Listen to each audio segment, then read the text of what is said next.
स्वस्ति श्री गणेशाय नमः। स्वस्ति श्री सरस्वती नमः। स्वस्ति श्री मातृपितृचरणकमलेभ्यो नमः।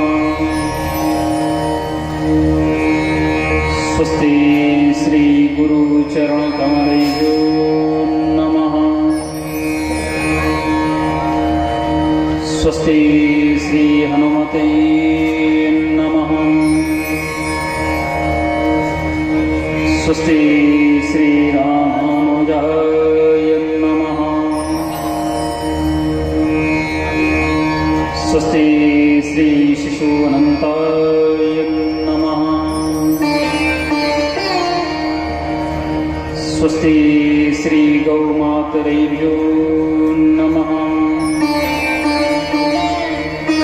स्वस्ति श्री दुर्गादेव्यै नमः। वंशे विभूषितकरा नवनीरदाभा पीताम्बरादरुणबिम्बफलाधरिष्टा पूर्णेन्दुसुन्दरमुखादर अरविन्दनेत्रा कृष्णात् परं किमपि तत्त्वमहं न जाने। कृष्णं पदपङ्कजपञ्जरान्ते अध्येवे विशतु मानसराजहंस। प्रणातप्रयाणसमये कफवातवित्ते कण्ठावरोधनस्मरणं कुतस्ते।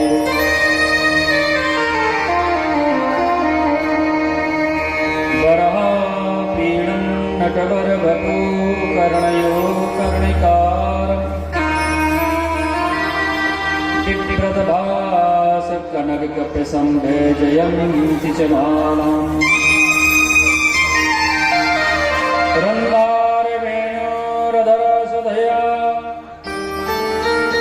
पूरैः गोपवृन्दैः वृन्दारण्यसुपदरमणं प्रविशतगीतकीर्तवे।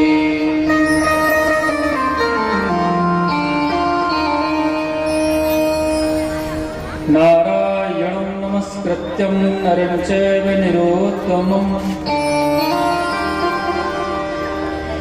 नारायणं नमस्कृत्यं नरं चैव नरोत्तमम्। देवीं सरस्वती व्यासं ततो जयमुदीरयेत्। श्री राधे मेरी स्वामिनी मेरा भेतिरुदास।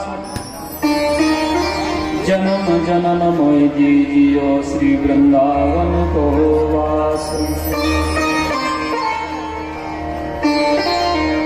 श्री राधे मेरी मात है पिता मेरे घनश्याम।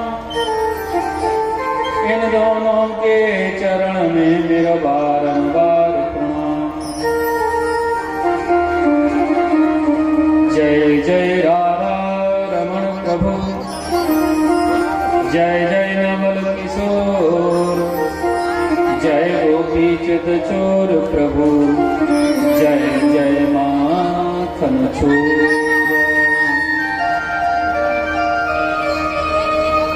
बोलिए भागवत महापुराण की जय। बालकृष्ण लाल की जय। राधा रानी सरकार की जय। हनुमान के बिहारी लाल की जय। अयोध्यानाथ की जय। द्वारिकानाथ की जय।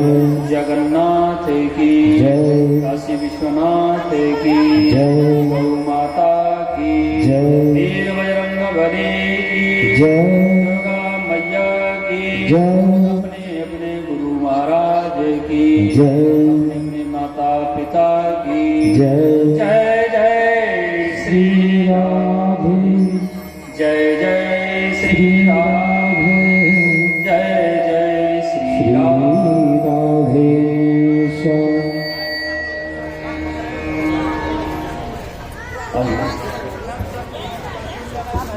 हरि नाम संकीर्तन का सारा आप राम मिलकर के से भागवत महापुराण में प्रवेश करते हैं।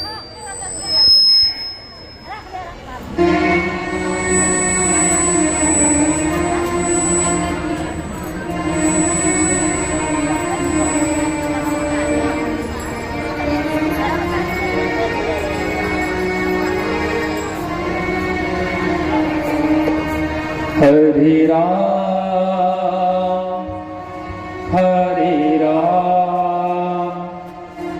Ram Ram Hare Hare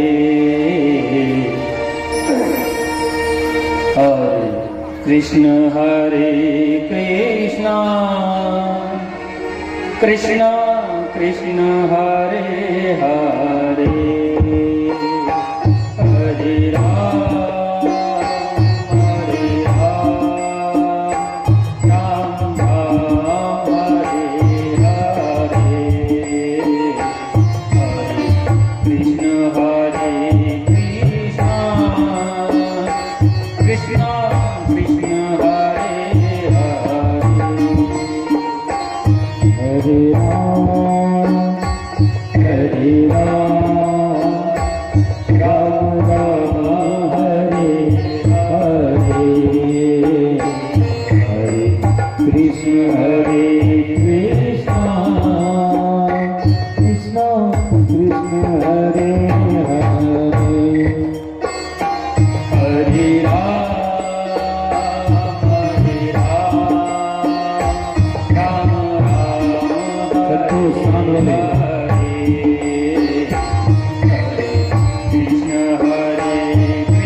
Hare Krishna Krishna Krishna Hare Hare Hare Ram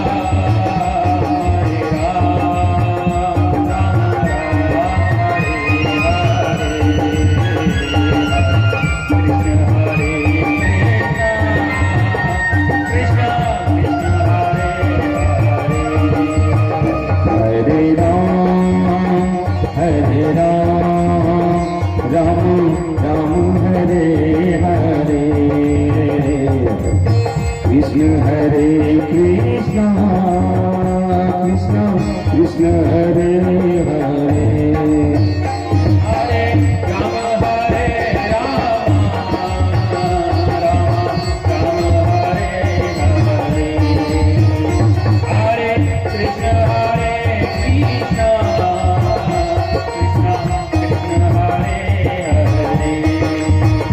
हरे राम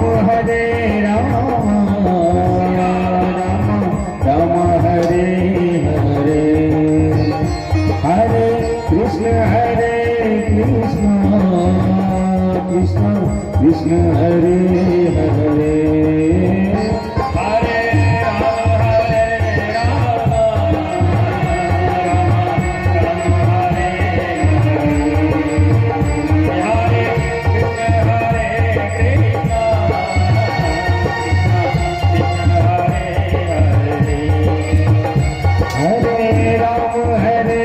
राम राम हरे हरे हरे कृष्ण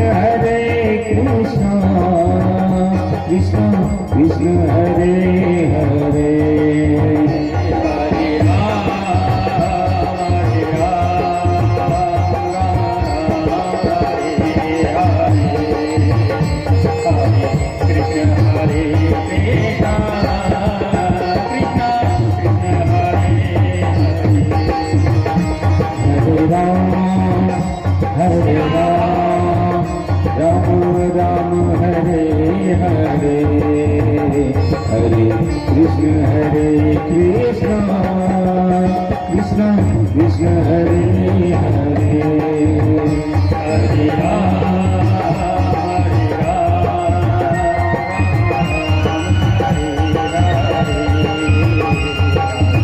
कृष्ण हरे कृष्ण हरे राम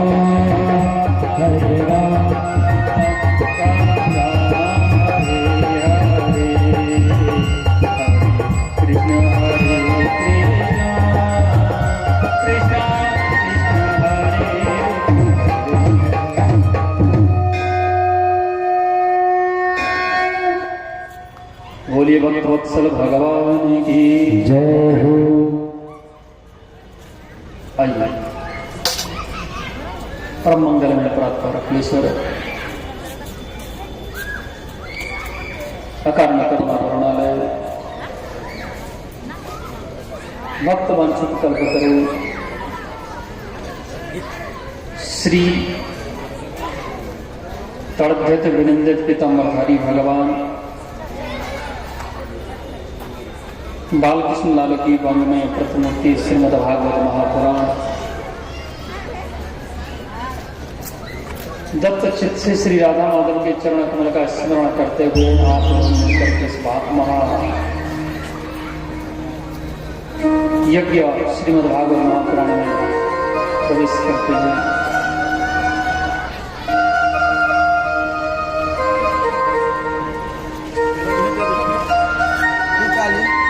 आरती का दम बढ़ियो जब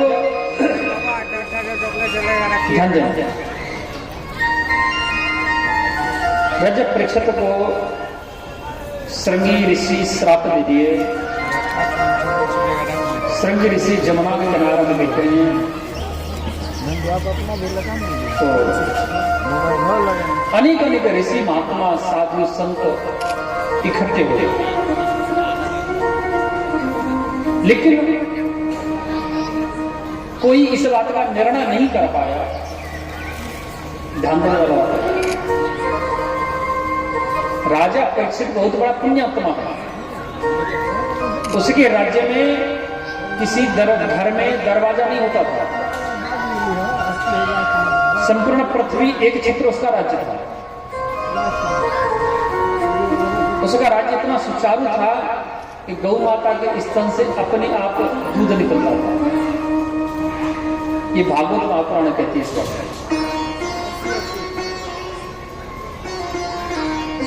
लेकिन आज उससे अपना एक कर्म हो गया, अपना ऐसा कर्म हो गया कि गलती से वो एक संत के गले में सर्प डाल दिया। सभी के मुनि के पुत्र श्रृंगी उनको श्राप दे दिया।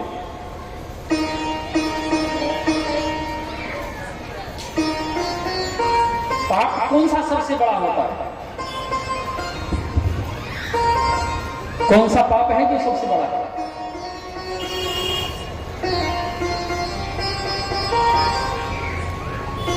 दो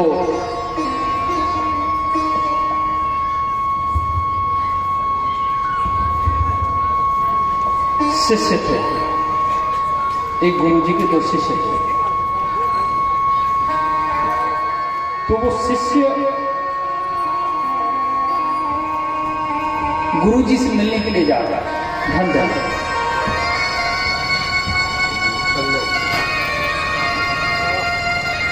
ये गुरुजी से मिलने के लिए जा रहे हैं, तो रास्ते में दोनों शिष्यों ने देखा कि एक नदी में एक स्त्री डूब रही है। ध्यान दें, एक स्त्री डूब रही है नदी में।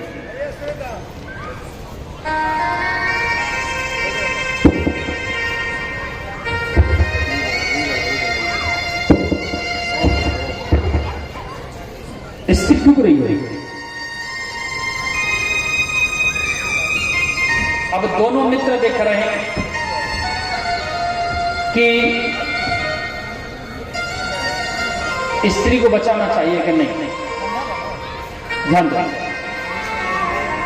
कि मर्यादा के अनुसार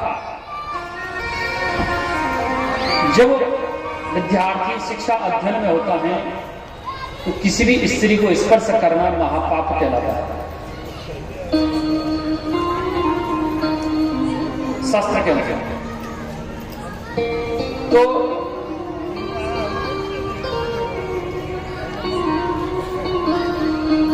एक जो मित्र, दोनों मित्र हैं, उनमें से एक मित्र के मन में आया कि नहीं मैं इसको नहीं बचाऊंगा, क्योंकि अगर मैं इसको स्पर्श करूंगा तो पाप मुझे लगेगा।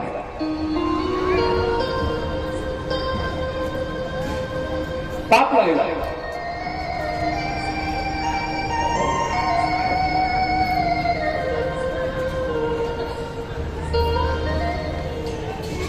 एक ही मन में आया कि पाप लगे या पुण्य लगे, लेकिन किसी के प्राण बचाना में एक पुण्य होता है। वो देर नहीं किया और देर न करके और जल्दी से नदी में छलांग लगाया और उस स्त्री को अपने कंधे का सहारा दिया और स्त्री को ला करके किनारे पे छोड़ दिया। दूसरा शिष्य बोला कि बोले तूने महापाप किया है, घोर पाप किया है, तूने एक विद्यार्थी की जो मर्यादा है उसका उल्लंघन किया है, गुरुजी की आज्ञा का उल्लंघन किया है। चलो मैं तुम्हारे गुरुजी से शिकायत करूंगा, तू पराई स्त्री को स्पर्श कर लिया, ये कर लिया, हजार तरह की बात उससे कहता चला। गुरुजी के निकट पहुंचे, जाते ही गुरुजी को सबसे पहले ही शिकायत करने लगा। बोले गुरुजी आज इसने ऐसे ऐसे पाप कर दिया। गुरुजी बोले रे तुमने ये पाप किया है? बोले हाँ गुरुजी। स्त्री डूब रही है, मेरे मन में आया कि पाप भले ही गिन जाए, मैं नरक भोग सकता हूं, लेकिन इस स्त्री के मरते हुए नहीं देख सकता। कितना समय लगा था तुझे स्त्री को बाहर निकालने? बोले लगभग 30 मिनट लग गए थे, आधा घंटा लग गया था।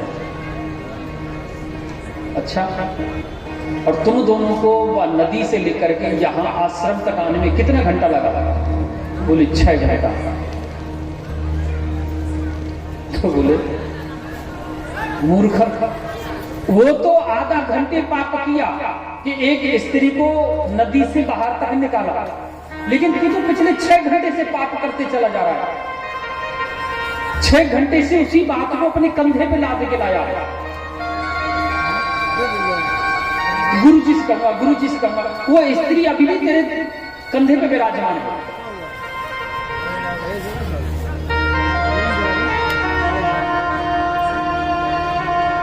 महापाप उसने नहीं किया है कि जो बचा है, वो तो थोड़ी देर के लिए पाप किया था, लेकिन सबसे बड़ा महापाप तो तूने किया है जो 6 घंटे से उस स्त्री को अपने मन में बिठा के रखेगा। आज राजा परीक्षित से थोड़ा सा पाप हो गया कि मरा हुआ सर्प सभी के मुनि के गले में डाल दिया।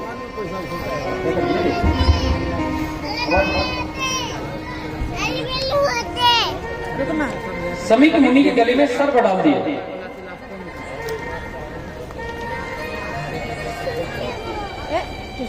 नदी के किनारे बैठे हैं देवऋषि नारद, महर्षि पाराशर, महर्षि पुलहस्त, पुलहा, अंगिरा, भृगु, वेदव्यास, अनेक अनेक साधु वहां एकत्रित है।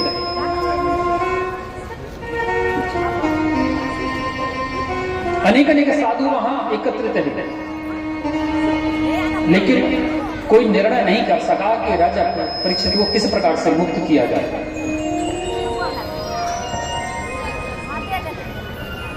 तो अनायास देखा कि महर्षि पाराशर खड़े हुए,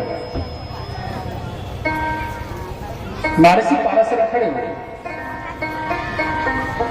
और खड़े होकर के राजा परीक्षित को कहें कि बोले परीक्षित तेरा कल्याण हो गया।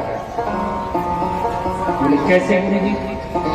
बोले देखो वो सामने से एक छोटा सा बालक है, छोटा सा मुखारबिंद है, छोटे छोटे हाथ हैं, छोटे छोटे पैर हैं, छोटा सा छत्र हाथ में लिया है, छोटा कमंडल हाथ में लिया है, मानो ऐसा लग रहा है करोड़ों सूर्य, स्वयं करोड़ों सूर्य नारायण भगवान वो छत्र के नीचे आकर के उस बच्चे के मस्तक में विराजमान हो गए थे। ऐसा लग रहा।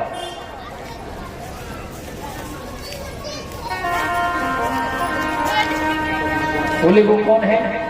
तब श्री महर्षि पाराशर कहने लगे वो मेरे पुत्र श्री वेद व्यास का पुत्र, मेरा पिता गोविंद का परम लाडला भक्त, परम आदरणीय श्री सुखदेव जी महाराज हैं। बोलिए श्री सुखदेव जी महाराज की जय। सुखदेव जी को आते ही राजा परीक्षित खड़ा हुआ, उनका वंदन करने लगा, पूजन करने लगा, कहने लगा प्रभु आप बहुत बड़ी कृपा कर दिए जो आए, और मैं आज कृतार्थ हो गया, मैं धन्य हो गया, आज मेरा जीवन धन्य हो गया, आज मेरा उद्धार हो गया। हजार हजार प्रशंसाएं करने लगा सुखदेव जी की। वेदव्यास जी इशारा कर दिए परीक्षित इसको अपनी प्रशंसा से प्रसन्नता नहीं होती और अपने अपमान से दुख नहीं होता, ये सुख और दुख से परे है। इसलिए आप जो है इनकी प्रशंसा मत करो, अन्यथा ये चले जाएगा। जो भी है सीधा सीधे प्रश्न करो। तो राजा परीक्षित एक प्रश्न किए, बोले गुरुदेव एक व्यक्ति की आयु निश्चित हो चुकी है कि ठीक 7वें दिन मर जाएगा, उसको मुक्ति कैसे मिलेगी? ध्यान दें। श्री सुखदेव जी महाराज राजा परीक्षित जी का प्रश्न सुनकर के प्रसन्न हो गए, गदगद हो गए, कहने लगे वारे परीक्षित कोई चालाकी सीखे तो तुमसे। प्रश्न भी कर दिया, अपना नाम भी नहीं आने दिया, ये नहीं कहा कि मुझे श्रृंगी ऋषि श्राप दिए हैं और ठीक 7वें दिन मेरी मृत्यु हो जाएगी इसलिए मेरा कल्याण करो, ये नहीं बोले परीक्षित। परीक्षित जी कहे कि एक व्यक्ति कोई भी हो सकता है 7वें दिन मरने वाला है, और मरना सबको 7 ही दिन में, सोमवार से लेकर रविवार तक 7 दिन सब मरते हैं 7वें जन्म लेते हैं, 7वें मर जाते हैं, 8वां दिन ही नहीं। बोले कि 7वें दिन मरने वाले व्यक्ति को कैसे मुक्ति मिलेगी? बोले राजन, तूने जो प्रश्न किया है ना, सारे संसार के कल्याण के निमित्त किया है। राजन, शीघ्र मरने वाले व्यक्ति को एक ही मात्र उपाय है कि बस तस्मात् भारत सर्वात्मा भवानीश्वरो हरि श्रोतव्यश्च कीर्तव्यश्च स्मर्तव्यश्च ताभयम्। बोले राजन, जो श्वास निकल गई उसका पश्चाताप मत करो, उसे जाने दो। जो समय निकल गया उसे निकल जाने दो, लेकिन आने वाले समय पर परमात्मा का स्मरण करो, भगवान का ध्यान करो, भजन करो, नाम जप करो।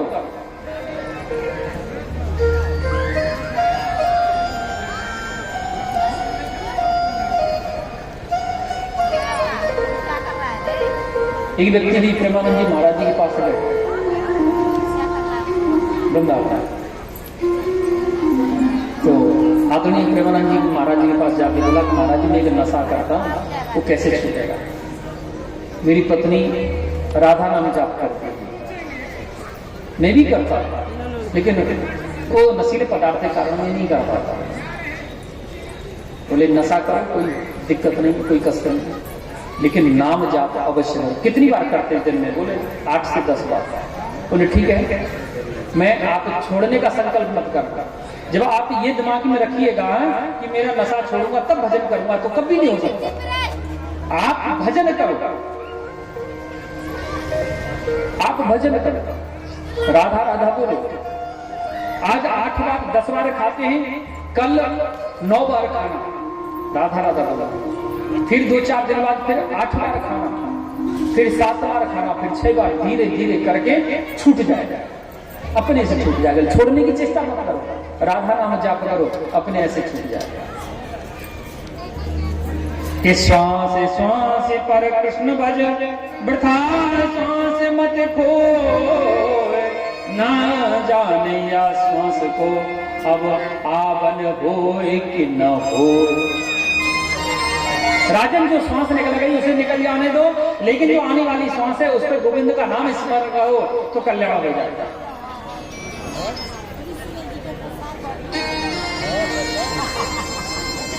बोले गुरु जी यही तो सबसे बड़ी विडंबना है, मन भगवान में नहीं लगता, मन कैसे लगेगा?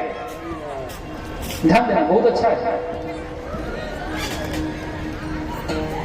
श्वासोजित श्वासोजित संगोजित इंद्रिया, स्थूले भगवते रूपे मन संधारे ददिया। जित आसनो जित श्वासो जित संगो जित इंद्रिया, 4 वस्तु है। जित आसनो, ध्यान देना, राजा परीक्षित को श्री सुखदेव जी कहें कि राजन सबसे पहले आसन को जीत लो। हाँ जी नंबरदार, इधर देखो। जित आसनो, ज्यादा से ज्यादा एक जगह बैठने की आदत डालना। कब तक करेगा? 1 दिन करेगा, 2 दिन करेगा, 4 दिन करेगा, 10 दिन करेगा, मगरमच्छ की तरह इधर से उधर होते रहते हैं। हम भी होते नहीं, क्योंकि हमसे भी नहीं बैठा जाता था पहले। और ठाकुर जी कृपा, राधा रानी की ऐसी असीम कृपा, 9 घंटे तक एक स्थान में बैठ सकते हैं।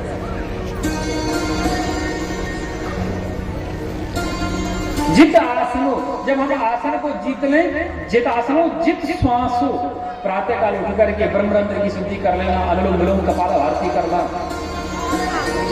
मॉर्निंग वॉक करना, ब्रह्मरंध्र की शुद्धि करना। जित आसनो जित श्वासो जित संगो, सबसे बड़ी वस्तु है संगति को जीतना। संगति को जीतना सबसे बड़ा कठिन कार्य है।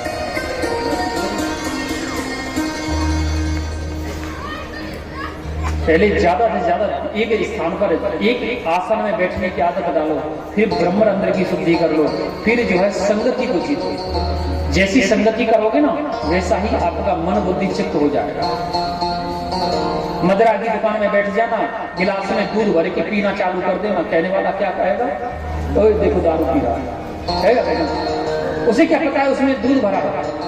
वो आपको नहीं बुलाए, वो स्थान को बुला, वो संगति को बुलाए। वो संगति कौन सी थी?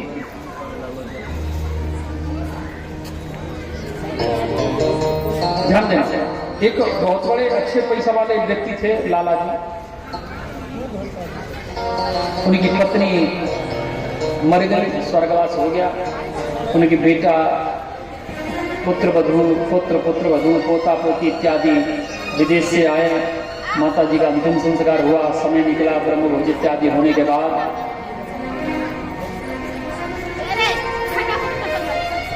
बेटा पुतों का विदेश जाने का समय आया। श्री बेटा पुत्र वधू कहने लगी, बोले पिताजी ऐसा करो, आप यहाँ अब अकेले क्या करिएगा भारतवर्ष में, हमारे साथ चलो विदेश में, वहीं रहना, हमारा भी मन लग जाएगा और आपका भी समय कट जाएगा। क्योंकि तब तो ये था कि माता जी और आप दोनों पति पत्नी रहा करते थे, एक दूसरे से सुख दुख की बात करते थे। अब तुम्हारे पास कौन है, आप अकेले थे। बोले नहीं मैं नहीं जाऊंगा। पोता पोती जिद करने लगे, नहीं दादा चलो। बोले एक शर्त पे जाऊंगा। ध्यान देना, संगति कितनी अच्छी चीज है।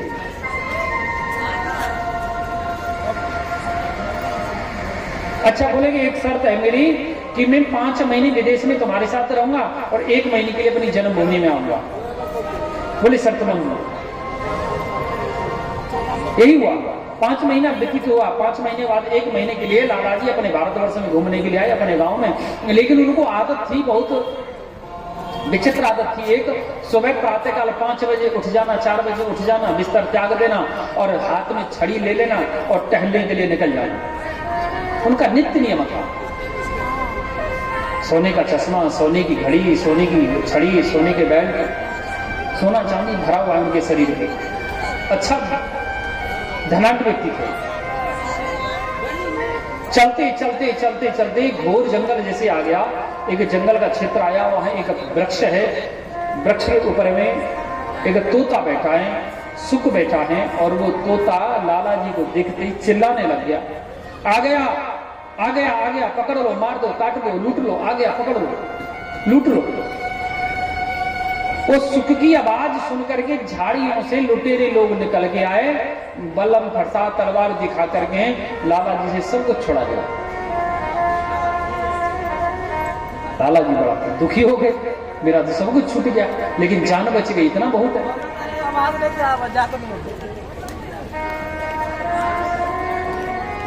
लाला जी क्या किए, 1 महीना जैसे तैसे व्यतीत किए, फिर अपने बेटा पुत्र वधू के पास चले गए विदेश। 5 महीना व्यतीत किए वहां, फिर 1 महीने के लिए घूमने के लिए यहाँ आ गए भारतवर्ष में। जब भारतवर्ष में आए, लेकिन उनकी आदत वही घूमने की, हर रोज 4 बजे उठना और टहलने के लिए निकल जाना।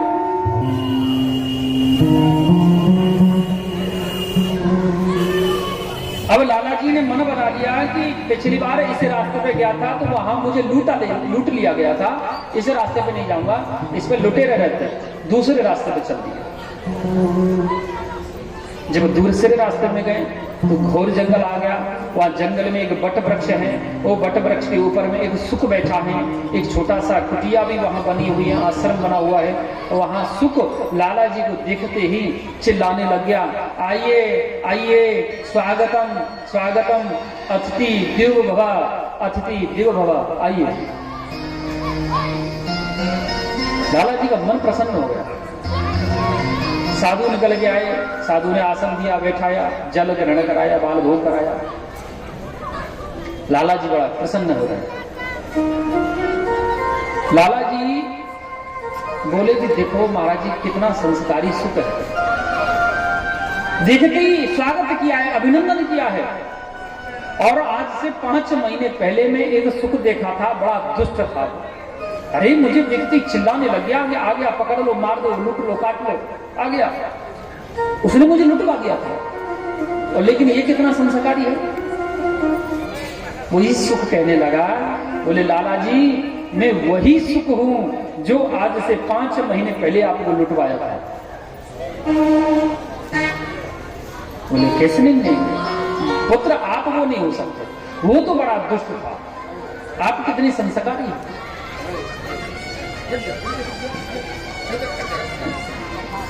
आप वो नहीं हो सकते। बोले नहीं मैं वही हूं,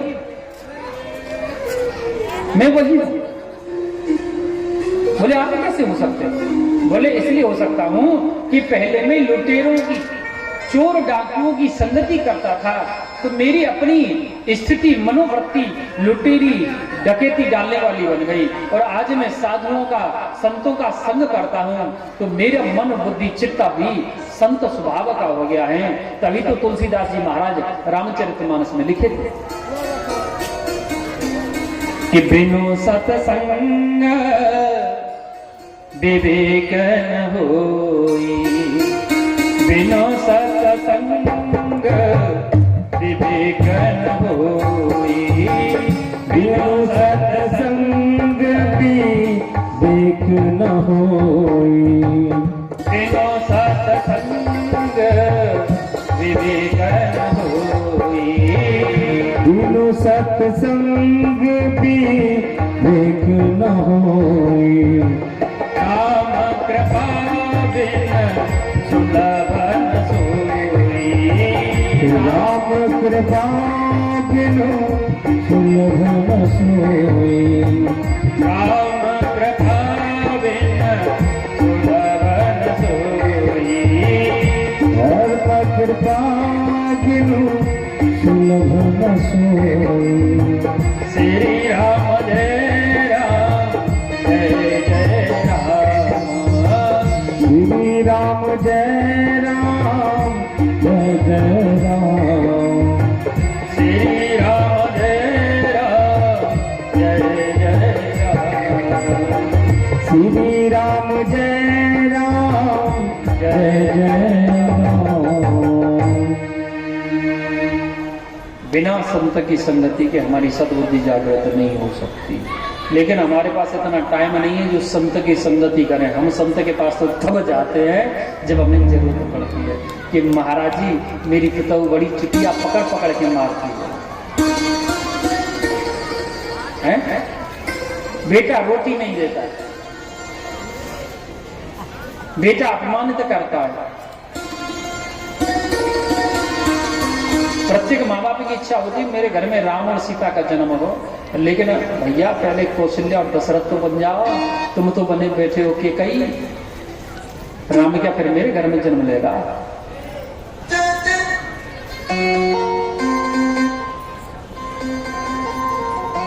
अच्छा इसलिए सुखदेव कहते राजा, सुखदेव जी ने राजा परीक्षित को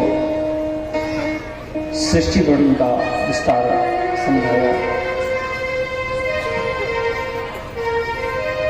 कहा कि पहले कुछ भी नहीं था, सर्वत्र जल ही जल था।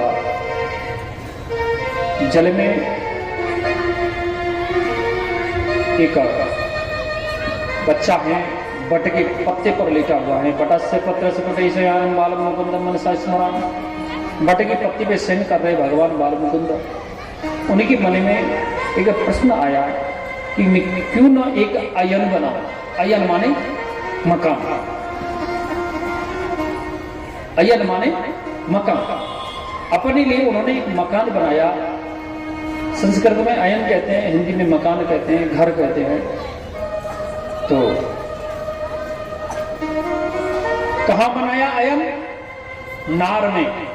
नार माने जल, जल का पर्यायवाची शब्द है नार।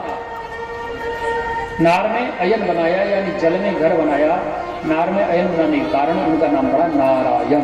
बोलिए श्री नारायण भगवान की जय। आचार्य श्री सुखदेव कहते राजा,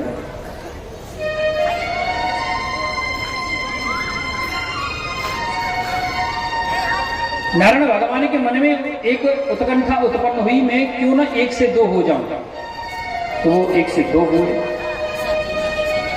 उनकी नाभि कमल से कमल तंतु निकला और कमल तंतु के ऊपर में एक वृद्ध पुरुष उत्पन्न हुआ, प्रकट हुआ। उसकी मन में दसों दिशाओं में एक साथ देखने की उत्कंठा उत्पन्न हुई, तो उसको चार मुख बन गए और उनका नाम पड़ गया चतुर्मुखी ब्रह्मा। बोलिए श्री ब्रह्मा जी महाराज की जय। आचार्य श्री सुखदेव कहते राजन, हजारों वर्ष तक ब्रह्मा जी नाल में घूमते रहे, लेकिन नाल का आद अंत मत पता नहीं चला। तब उनको तप नामक 2 शब्द सुनाई पड़े। उन्होंने 11,000 वर्ष तक तपस्या की, तब जाकर के नारायण भगवान के दर्शन हुआ। और तब नारायण भगवान ब्रह्मा जी को कहें कि हे विधाता, आप सृष्टि का सृजन करो, यानी सृष्टि की रचना करो। बोले प्रभु सृष्टि की रचना तो कर दूंगा, लेकिन शास्त्र कहता है असको जन्मा जग माही, प्रभुता पाए काय मद नाही। अगर थोड़ा सा ऊंचा पद मिल जाए, थोड़ी सी ताकत आ जाए, थोड़ा पैसा आ जाए, थोड़ी सी सुंदरता आ जाए, तो मनुष्य को अहंकार हो जाता है, अहम हो जाता है, और अहम विनाश का मूल है। इसलिए प्रभु आप मेरी महत्ता और अपनी सत्ता का बखान करिए।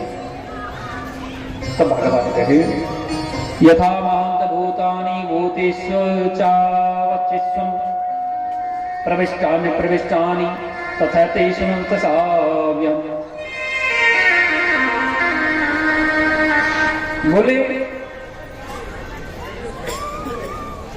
हे परमपिता, हे ब्रह्मा, छित जल पावक गगन समीरा, पंच रचित अति अधम शरीरा।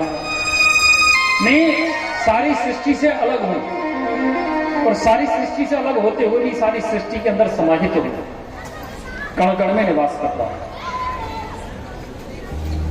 जिस प्रकार अग्नि, जल, पृथ्वी, आकाश, वायु 5 तत्व हमको अलग अलग दिखाई देते हैं, और इन्हीं 5 तत्वों से मिलकर के ये शरीर बना है। यही 5 तत्व अलग होने के साथ हमारे शरीर के अंदर समाहित हैं, और हमारे शरीर में होते हुए भी सबसे अलग है। इसी प्रकार परमात्मा सृष्टि से अलग होते हुए भी सृष्टि के कण कण में व्याप्त है।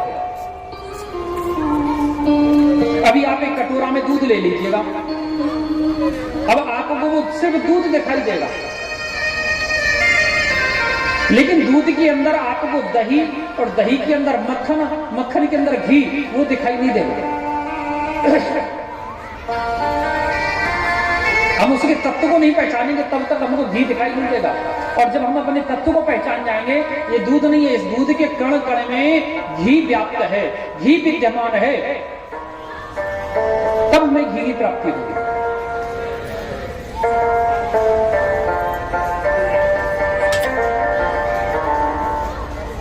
आचार्य श्री शुक्रदेव कहते राजन, ब्रह्मा जी ने सृष्टि का रचना किया।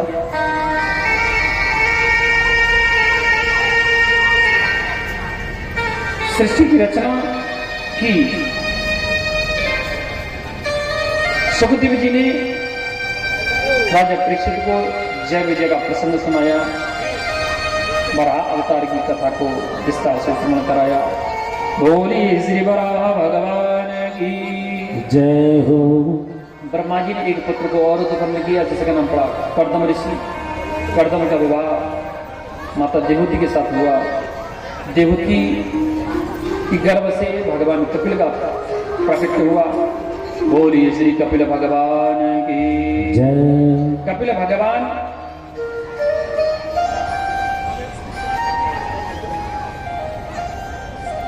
भगवान जो है माता देवहूति को सांख्यों का वर्णन सुनाए, और माता देवहूति का संपूर्ण शरीर सिद्धता नामक एक नदी बना, और वहां से आचमन करके कपिल भगवान दक्षिण भारत चले गए।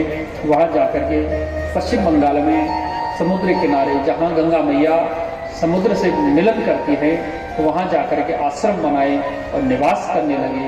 इसलिए उस स्थान का नाम गंगा सागर पड़ गया। बोलिए श्री कपिल भगवान की जय। आचार्य श्री सुखदेव कहते राजन, राजा ब्रह्मा जी के द्वारा एक पति पत्नी का जन्म हुआ, जिनका नाम पड़ा राजा मनु और शत्रुपा। उनके 3 बेटी हुई, एक है आहुति, देवहूति, प्रसूति। तो देवहूति का वंश आगे नहीं चला। देवहूति माता के घर में कपिल भगवान का जन्म हुआ। एक है आहुति। ये जो आहुति हैं, उनका विवाह रुचि प्रजापति के साथ हुआ। जिनके यहाँ दक्षिणा देवी का जन्म, ये यज्ञ नारायण भगवान का जन्म हुआ, उनका विवाह माता दक्षिणा देवी के साथ हुआ। ये माता आहुति का प्रसंग श्रीमद् देवी भागवत महापुराण में विस्तार से दिया जाता है। एक है प्रसूति, प्रसूति के विवाह दक्ष प्रजापति के साथ हुआ। उन्हीं राजा दक्ष प्रजापति के घर में महामाया माता सती का प्रकट हुआ। उन्हीं माता सती के विवाह भगवान भोलेनाथ के साथ हुआ। बोलिए सती मैया की जय, शंकर भगवान की जय हो। आचार्य श्री सुखदेव कहते राजन कि प्रियव्रतोत्तान पादो सतरूपापते सुतो वासुदेव कलायाम रक्षाम जगत स्थितो। 3 पुत्रियों के बाद 2 पुत्र भी श्री ब्रह्मा जी ने महाराज मनु के यहाँ उत्पन्न किए। महाराज मनु के घर में 2 पुत्र और जन्म लिए। जे एक का नाम प्रियव्रत पड़ा और एक का नाम उत्तानपाद पड़ा। ये राजा उत्तानपाद आगे चल करके आहुति नामक माता के साथ विवाह हुआ। आहुति ने ध्रुव जी को जन्म दिया।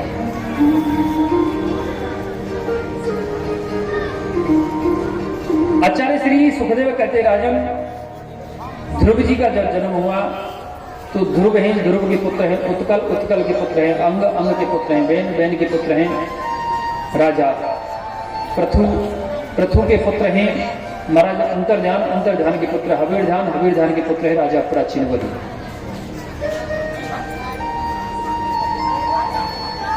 राजा प्राचीनवली हैं, कहते हैं कि इतिहास पुराणानी वेद शास्त्री विधि बना। इतिहास पुराणानी वेद शास्त्र विधि बिना, जो वेद शास्त्र की विधि के बिना कार्य किया जाता है उसका फल असुर प्राप्त होता है। राजा प्राचीनवली यही गलती कर दिया था। ध्यान देना, ये सब कल की कथाएं हैं, लेकिन समय अभाव के कारण कल नहीं हो पाया, इसलिए संक्षिप्त में आपको हम समझा रहे हैं। क्योंकि अभी राम कथा में प्रवेश करना है, फिर उसके बाद कृष्ण जन्म भी करना है। आज कथा में थोड़ा सा विलंब हो सकता है, समय में आगे पीछे हो सकता है।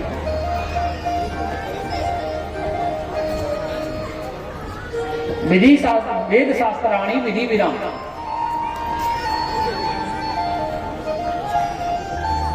हम वेद और शास्त्र की विधि के बगैर जो कार्य करते हैं वो हमेशा असुर फल देता है। यही गलती राजा प्राचीनवली कर दिया। राजा प्राचीनवली क्या किया, यज्ञ करने लगा।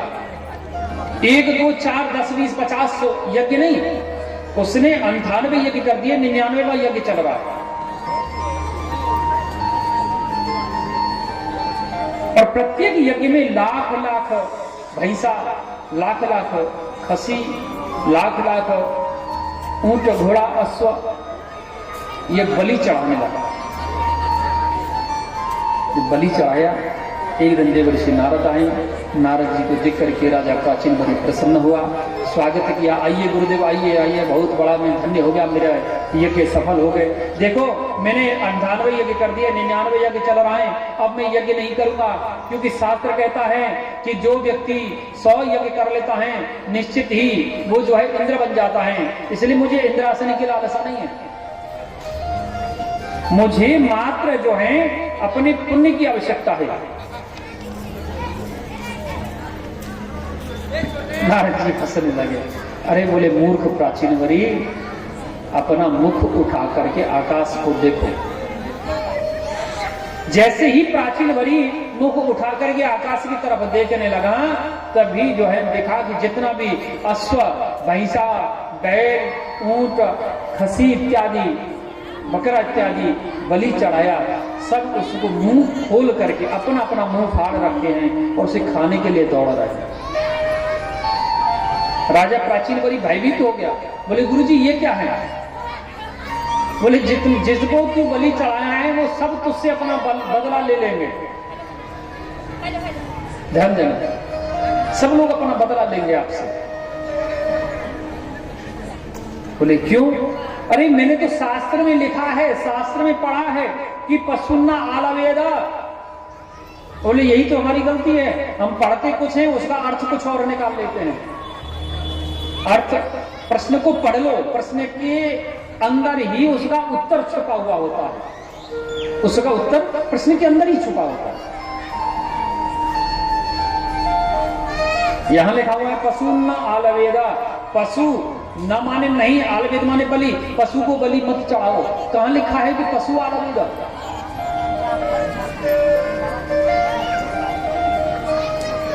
पशु आलवेद कहां लिखा है? किस शास्त्र में लिखा है कि आप अपने लिए बेटा मांगने के जाओ, बोले हे काली मैया, हे देवी मैया, हे दुर्गा मैया, मेरे बेटा होगा तो 2 खसी बलि चढ़ाऊंगा। क्यों चढ़ाऊंगा? अरे यही बोल दो ना कि मेरे बेटा होगा, उसी का बलि चढ़ाएंगे आपको। किसी की जान लेने का अधिकार नहीं है, अपनी जान बचाने के लिए किसी दूसरे की जान लेने का अधिकार हमको नहीं है, लेकिन प्रथा है। भेड़ को देखा, भेड़ जो होती है, भेड़ समझते, सफेद बाल वाला जो बकरी की नस्ल आती है, भेड़। अगर एक भेड़ कुआं में गिरी ना तो उसके पीछे वाली सब कुआं में कूदती चली जाती है। वही हमारा हाल है। अगर एक ने बलि चढ़ा दिया ना, उसको समझाएंगे नहीं, उसके चक्कर में हम 2 बलि चढ़ा दें। लेकिन आज तक कोई इस बात का प्रमाण नहीं दे पाया है कि किस शास्त्र में लिखा है कि आप बलि चढ़ाओ। तामसी वृत्ति अगर हैं, आसुरी वृत्ति अगर हम हैं, तो हम बलि चढ़ा सकते हैं, लिखा है। तांत्रिक क्रिया अगर हम करेंगे तो बलि चढ़ा सकते हैं। अभी सात्विक क्रिया में अगर हम वैष्णव हैं, और वैष्णव होने के साथ साथ अगर हम कहें कि मेरी फलानी मनोकामना पूरी हो जाए, तो 1 खसी बलि चढ़ाएंगे दुर्गा पूजा में। क्यों चढ़ाएंगे? अरे 24 बलि हमारे बॉडी में है, हमारे शरीर में, उनमें से 1 बलि दान कर दो। 24 बलि है हमारी बॉडी में, शरीर में, प्रत्येक शरीर में होती है। राजा प्राचीन बलि यही करते हैं, क्योंकि हम कभी कभी शब्दकोश नहीं पकड़ते, शब्दकोश नहीं पकड़ते। एक महाराज जी अपने शिष्य को कहे कि बोले लाला, ये छुरी लो और ये कटोरा लो, और 1 शेर कुमारी का मांस लेके आओ, 1 किलो कुमारी का मांस लेके आओ। अब बच्चा समझा, शिष्य की कुमारी कन्या होगी, उसका मांस काट के लाना। तो पूरे दिन गांव बस्ती में कोलासी में घूमता रहा, पिटता रहा, कहता कि आपके घर में कोई बेटी है? बोले हाँ। कुमारी है? बोले हाँ। तो उसका मांस काट के तो कोई देगा? उसको पिटाई कर देते। सुबह से शाम हो गई, पिटते पिटते बेचारा शाम को आश्रम में पहुंचा। गुरुजी बोले तू कहाँ चला गया था रे? बोले गांव में। किस लिए? बोले मांस लेने के लिए। अरे बोले मूर्ख, मैं तेरी प्रतीक्षा यहाँ कर रहा था। बोले गुरुजी मांस मिला ही नहीं, मुझे मार पड़ी वो अलग फ्री में। बोले तुम्हारी कन्या का मांस लेने गया था? बोले हाँ। हे मूर्ख, हम आपको बोले थे कुमारी का मांस लेके आओ। हमारी कुटिया के पीछे ढेर लगा हुआ है, बहुत लगा हुआ है। कुमारी मतलब एलोवेरा, समझते हैं? तो उसमें जो लस निकलता है, उसका जो गुदा है, उसको मांस कहा जाता है संस्कृति में। और जब पढ़ेंगे नहीं तो समझेंगे क्या। एक बहुत बड़ा किसान था आप जैसा,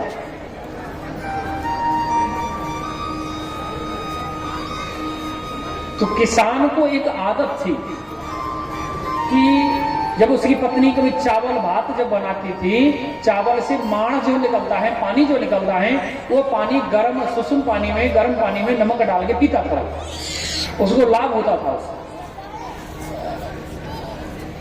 नित्य प्रति पीना उसका आदत थी।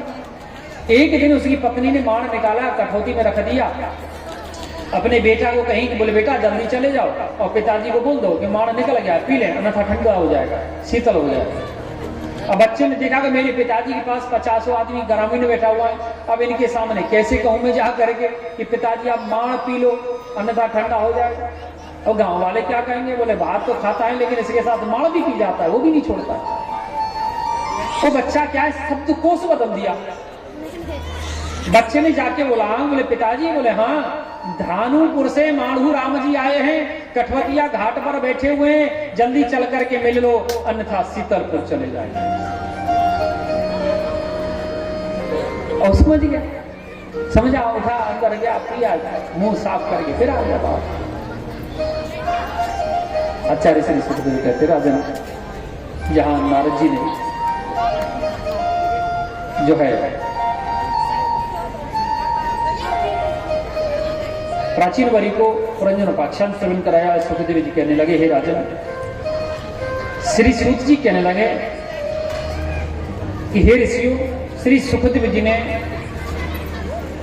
प्रियव्रत का प्रसंग श्री राजा परीक्षित को सुनाया। प्रियव्रत आगे चल करके ये वंश आगे चलता चला गया। प्रियव्रत के वंश में आगे चलकर राजा ऋषभदेव हुए। ऋषभदेव के पुत्र श्री भरत जी महाराज हुए, जो आगे चल करके जड़ भरत कहलाए।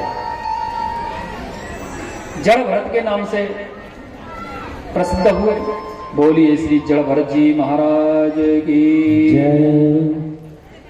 आचार्य श्री सुखदेव कहते राजन,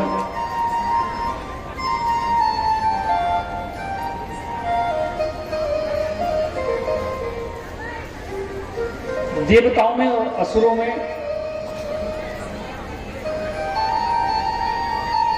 युद्ध होने लगा, द्वेष होने लगा। उसको वहां भगवान समुद्र मंथन कराए और मंथन में भगवान मोहिनी अवतार धारण किए, कच्छप अवतार धारण किए, फिर सत्यव्रत की रक्षा करने के लिए मत्स्य अवतार धारण किए। बोलिए भक्त वत्सल भगवान की जय। श्री परीक्षित जी बोले, गुरुजी, प्रिय व्रत का तो आप प्रसंग सुनाए, लेकिन जो उत्तानपाद के वंश में आगे क्या हुआ? बोले सुनो कि माता दिति ने 2 पुत्रों को जन्म दिया। माता दिति ने 2 पुत्रों को जन्म दिया, एक हिरणाक्ष बने और एक हिरण्यकश्यप बने। ते 2 पार्षदो महम जयो विजयो एव च। भगवान नारायण के 2 पार्षद हैं, जय और विजय। सनक सनंदन सनातन सनत कुमार के श्राप से दोनों राक्षस बन गए। माता दिति ने शाम के समय गर्भ धारण किया। धन्यवाद। महर्षि कश्यप हुए, ब्रह्मा जी के पुत्र हैं कश्यप। कश्यप के 13 बार शादी हुई। सबसे बड़ी पत्नी का नाम है माता दिति, दूसरी का नाम अदिति, तीसरी का नाम गणिका, चौथी का नाम कद्रु। इसी प्रकार से 13 पत्नियां। तो अदिति, विनिता, कद्रु सबको संतान हुई, लेकिन माता दिति को कोई संतान नहीं हुई। ऋतुमास का स्नान की, ऋतुमास का स्नान करके माता दिति संध्या का समय गौधूर बेला आ गई, जाकर के महर्षि कश्यप को प्रार्थना करने लगी कि भगवान, हे स्वामी, हमारी सभी बहनें जो पुत्रवत हैं, हमें एक संतान नहीं है, बाकी हमें संतान की प्राप्ति करना है, हमें संतान की इच्छा है, आप हमारी इच्छा पूरी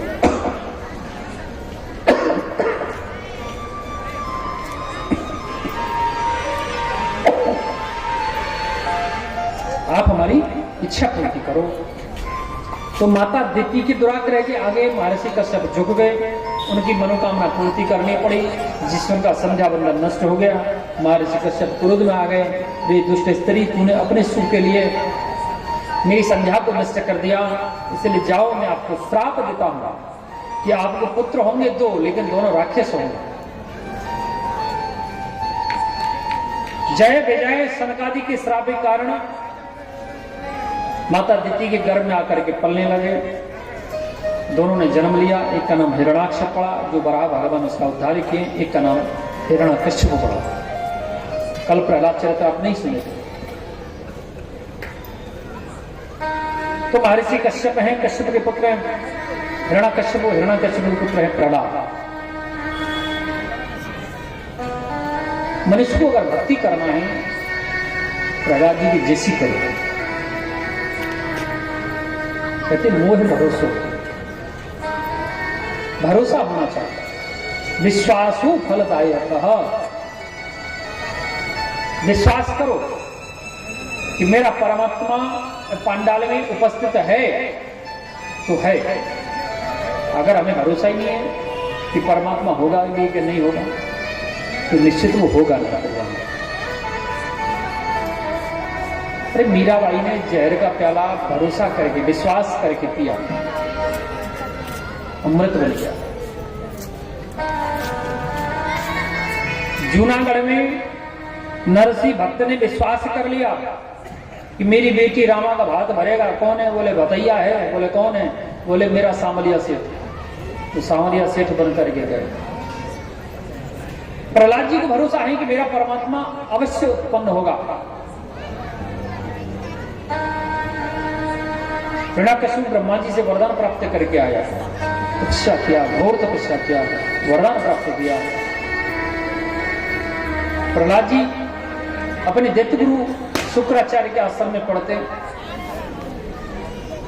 एकदम प्रहलाद जी को हिरण्यकश्यप बुलाया, कहा कि रे प्रहलाद, आप ये बताओ आपने गुरु जी के आश्रम में क्या सीखा है? बोले पिताजी, कि श्रवणम कीर्तनम विष्णु स्मरणम पाद सेविनम अर्चनम वंदनम दास्यम सांख्य आत्मनिवेदनम अगरबत्ती ले लो। सांख्य आत्मनिवेदनम।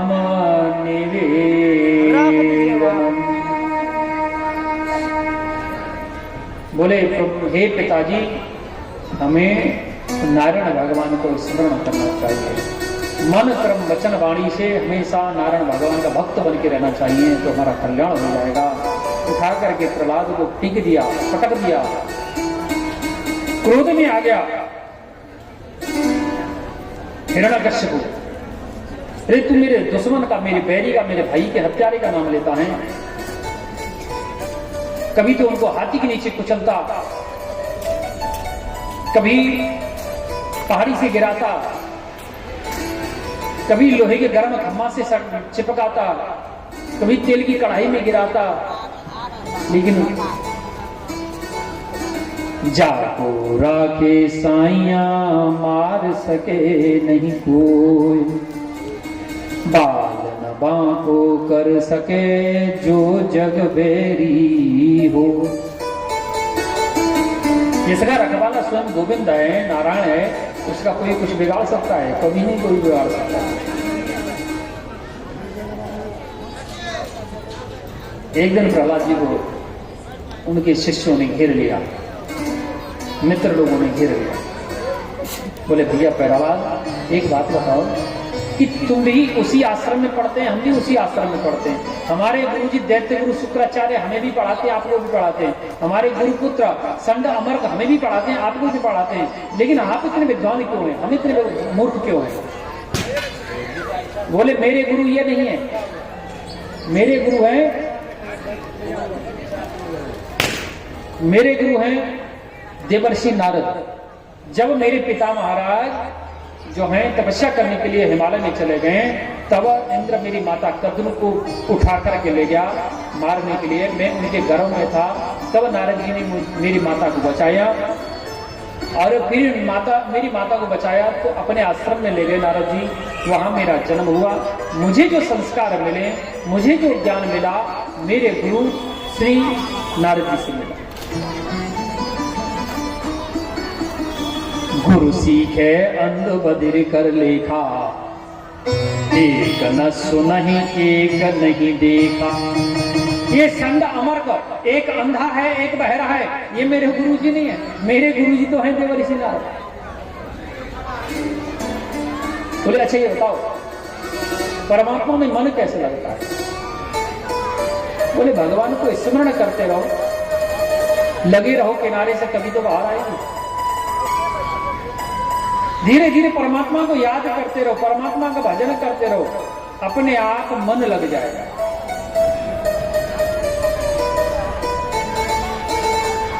और जब मन लग जाता है ना, उसे संसार में कुछ दिखाई नहीं देता। तभी तो मीरा ने कहा था कि मेरो जो गिरधर गोपाल बूझो न कोई, वहां को मन जो है गिरधर में लग गया।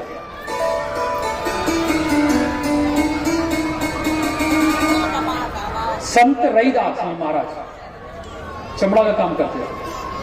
रविदास जी महाराज, उन्होंने लोक पंक्ति को लिखा था, कठौती में गंगा तो मन चंगा। हाँ हाँ, मन चंगा तो कठौती में गंगा।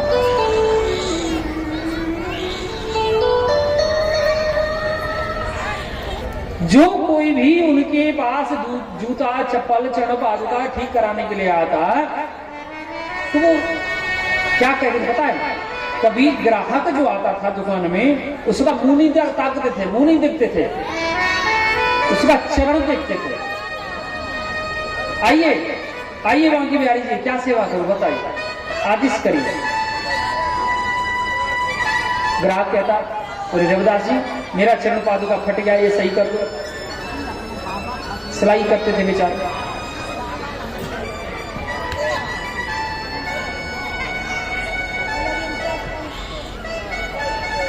और रविदास जी महाराज का एक नियम और था, नित्य प्रति बिहारी जी के दर्शन करने जाते तो बिहारी जी के मुखारबिंद, बिहारी जी का बक्षस्थल, बिहारी जी का कटबंध इत्यादि का दर्शन नहीं करते थे। वो दर्शन करते थे तो बिहारी जी की चरण पादुका का दर्शन करते थे। क्योंकि मैं चरण पादुका बनाता हूं, कभी ना कभी तो लाला तू मेरे पास चरण पादुका बनवावे तू आवेगा, भाई दिन पकड़ लूंगा। मेरी भाषा समझ रहे हो, तो ब्रज भाषा का लाइन का पूरा। रविदास जी महाराज कबहू जो है मंदिर में जाके भगवान को दर्शन नहीं करें, वो दर्शन करे तो सिर्फ बांके बिहारी जी के चरण पादुका का। बोले लाला कबू तो मेरी दुकान पे आवेगो, कबू तो तू दर्शन देगो मुझको।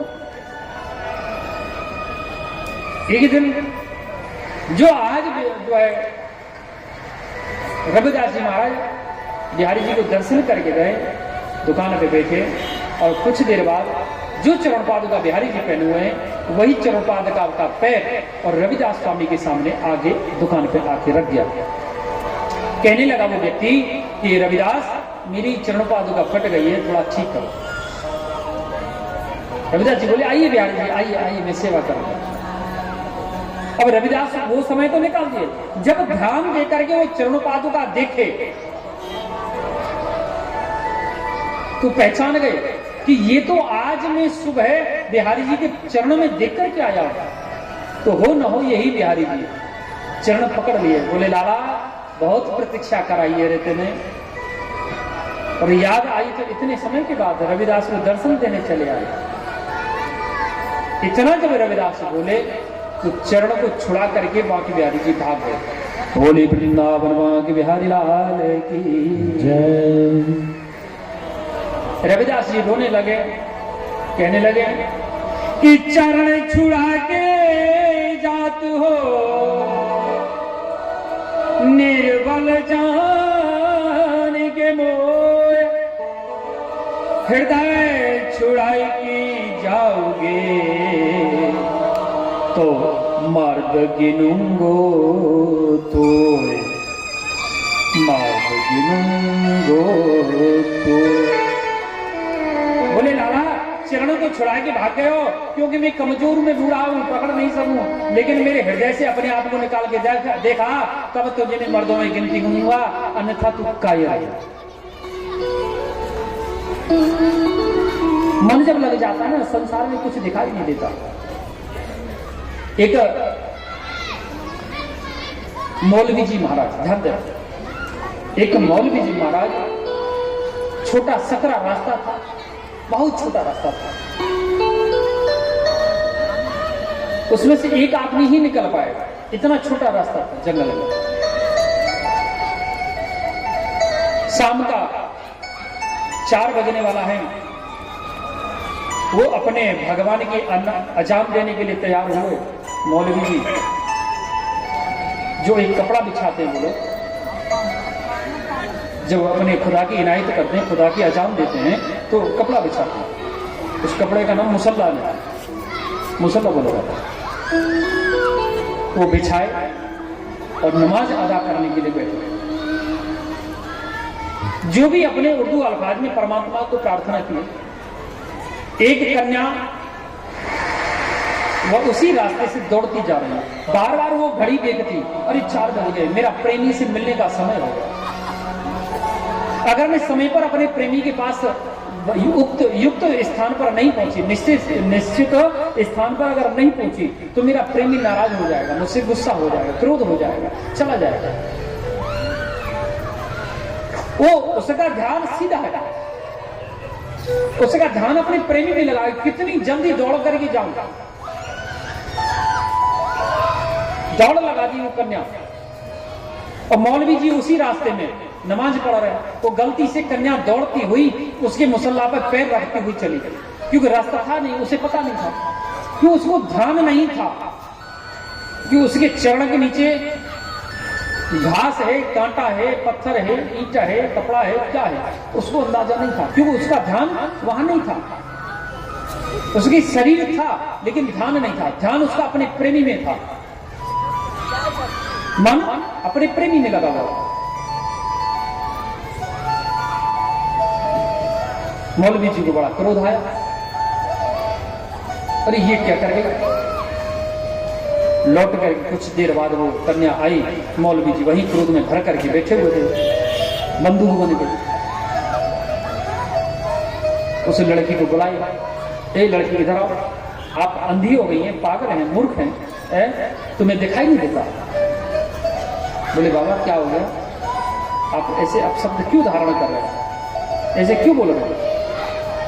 बोले तुम्हें दिखाई नहीं देता, नेत्र नहीं है। जिस रास्ते से अभी कुछ देर पहले तू निकल के गई थी। बोले हाँ, और मैं यहाँ अपने खुदा की इनायत कर रहा था। बोले बाबा मुझे नहीं पता है, मैंने नहीं देखा। बोले अच्छा, इतना बड़ा आदमी तुझे दिखाई नहीं दिया।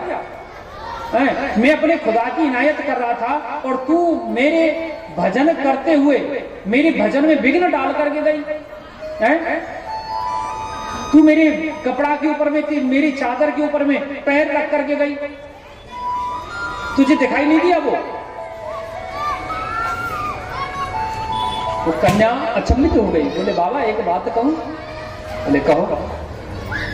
बोले देखो, मुझे वास्तविकता में सत्यता यही है कि मुझे याद नहीं है कि मेरा पैर आपकी मुसल्ला पे पड़ा या नहीं पड़ा।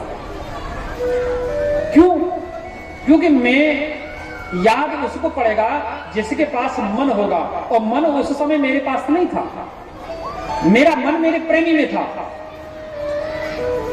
मेरा शरीर जा रहा था वहां निकल कर, और आप अपना मन अपने खुदा में लगा करके बैठे थे। बोले हाँ। बोले जब मैं अपने प्रेमी में अपना मन लगा के बैठी तो मुझे ये नहीं पता है कि मेरा पैर आपके मुसल्ला पे पड़ा। तो भैया आप ये बताओ दादा कि तुम्हारा मन अपने खुदा में कैसे लगा हुआ था जिसको ये पता चल गया कि मेरा पैर तुम्हारे मुसल्ला पे पड़ा। इसका मतलब तुम अपने खुदा को याद नहीं कर रहे थे, भगवान को याद नहीं कर रहे थे, आप एक दिखावा कर रहे थे। मैं नर राच न लखे तुम कति लख्या सुजान। मेरा मन तो अपने नर में लगा हुआ था, प्रेमी में था, तो मैं तुम्हें देख नहीं पाई। लेकिन तुम कथ लख्या सुजान, तुम अपने खुदा के कैसे याद कर रहे थे। तुम कथ लख्या सुजान कि पढ़ कुरान गोरो भयो का तेने रचो रहमा। क्या तूने अपने खुदा को रचाया? खुदा ने तुझे रचाया, खुदा ने तुमको रचाया, हमने खुदा को नहीं रचाया। बोलिए भक्तवत्सल भगवान की जय। प्रहलाद जी महाराज कीर्तन करने लगे, श्री हिरण्यकश्यप आकर के उनको पकड़ लिया। बोले तेरा परमात्मा कौन है? बोला मेरा परमात्मा तो में मोह में खड़ग खम में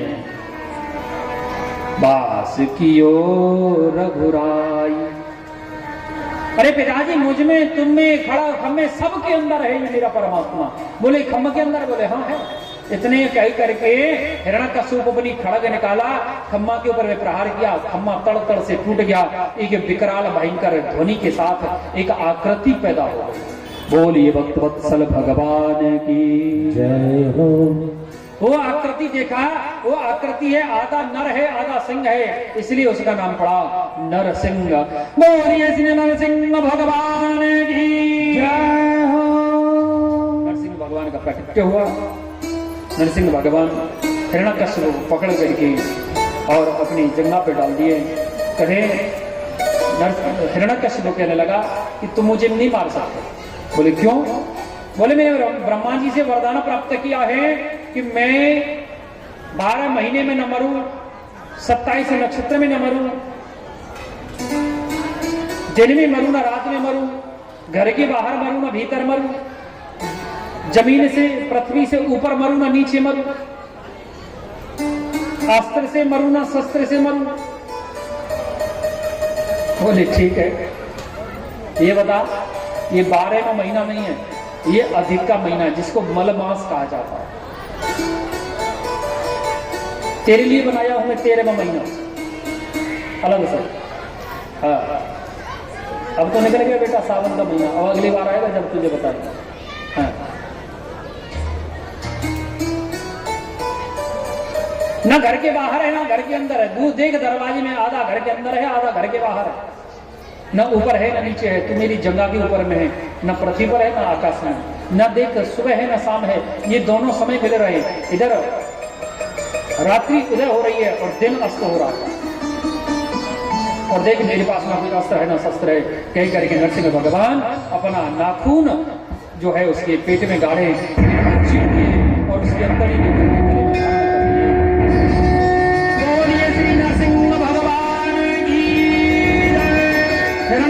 कश्यप हंत भगवान की।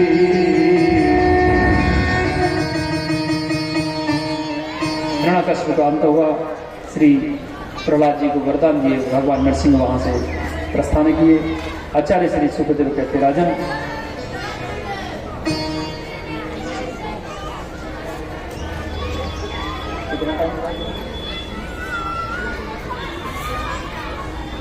राम कृष्ण दो एक है, राम कृष्ण दो एक है, अंतर नहीं निवेश, इनके नयन गंभीर हैं, इनके चपल विशेष। हम राम कथा में प्रवेश करते हैं। श्री सुखदेव जी कहते राजन, भगवान राम और भगवान श्री कृष्ण एक है, उनमें लेस मात्र भी अंतर नहीं है। अंतर क्या है कि भगवान राम के नेत्रों में गंभीरता है और भगवान श्री कृष्ण के नेत्रों में चपलता है, चंचलता है। भगवान राम अपने जीवन में जो किए हैं, करके दिखाए हैं, तो प्रत्येक मनुष्य को अपने जीवन में करना चाहिए। प्रत्येक मनुष्य। और भगवान श्री कृष्ण मुखारविंद से अर्जुन को गीता में जो 18 अध्याय में बोले हैं, उसका प्रत्येक मनुष्य को उसका अनुसरण करना चाहिए। भगवान श्री कृष्ण जो अपने जीवन में किए हैं ना, वो गलती मत कर देना। हाँ अमन बाबू, अगर वो गलती हो गई ना किसी से तो बेल होना असंभव है, क्योंकि भगवान चीज चोरी किए, हम किसी का वॉलेट चोरी करेंगे, किसी की घड़ी चोरी करेंगे, किसी का मोबाइल चोरी करेंगे।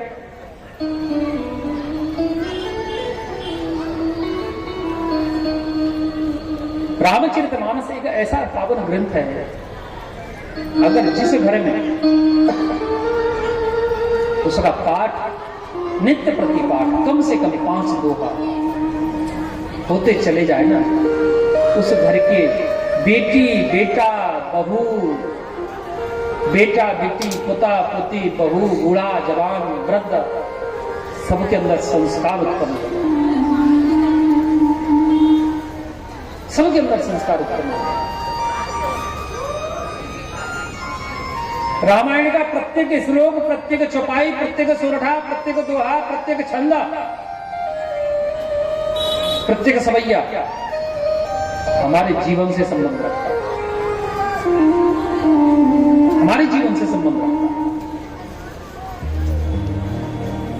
अब आप कहेंगे महाराज जी कैसे रखेगा? एक पढ़े लिखे बहुत बड़े अकाउंटेंट महाराज, पढ़े लिखे ज्यादा ही कुछ अंग्रेजी पढ़ गए, अंग्रेजी को ज्यादा ही पढ़ लिया वो, तो